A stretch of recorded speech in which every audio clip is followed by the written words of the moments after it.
Well, we start with Israel and now Mossad questions. And this is really more from Twitter than me. Why do they like fucking kids so much? I was sitting there, and when you said it's from Twitter, I was like, just curious. I was like, I'm not saying what's happening.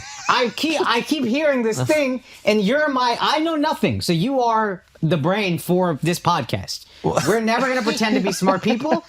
I keep reading about.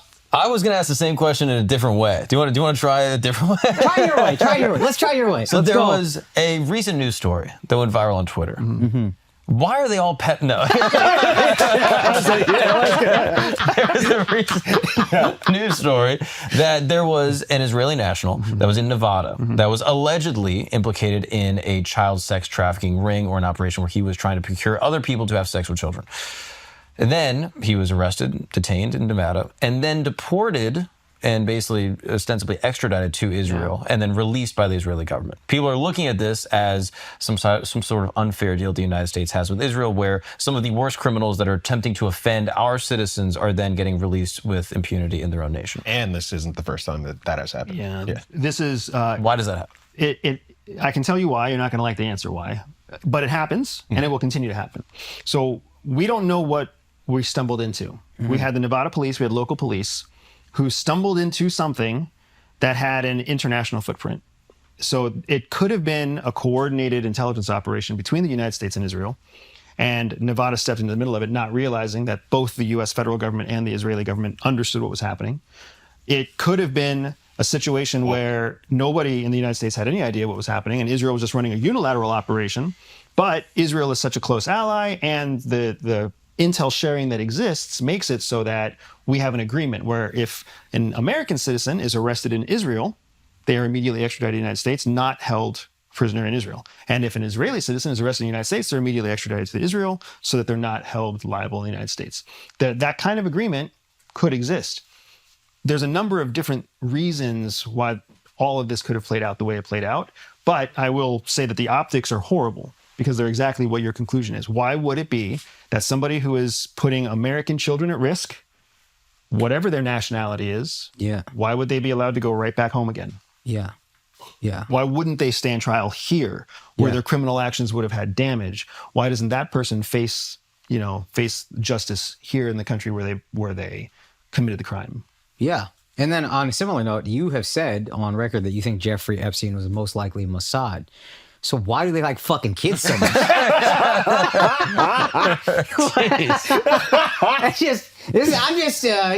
That's Twitter, not me. That's X. Twitter doesn't exist. Yeah, okay, that one might have been me. But it was based on that, and then you said Mossad. Jeffrey Epstein was most likely Mossad. Yeah, so the Epstein thing is really interesting because I don't spend a lot of time digging into the topics that... I didn't care that much about it until the list disappeared. Now, this is crazy. Yeah, so it's funny because I actually had a conversation with another intelligent friend of mine where we who had federal background, and we were talking about what could have happened here. Like, how does this play out the way that it plays out? How does somebody who is accused of such heinous crimes, who's already in custody, and then who was part of a campaign promise, how does it still get covered up? How does it still get redacted from public purview? And the theory that we kind of developed, or the theory that he introduced to me that I think is the most sound theory, is that there's a good chance that Jeffrey Epstein may have been an FBI source. Not a CIA source, not a Mossad source. I mean, he may have been a Mossad source and a million other sources. But if he was an FBI, what's known as an FBI CI, covert informant, if he was an FBI CI, he could have been in a position where he was safe from any charges.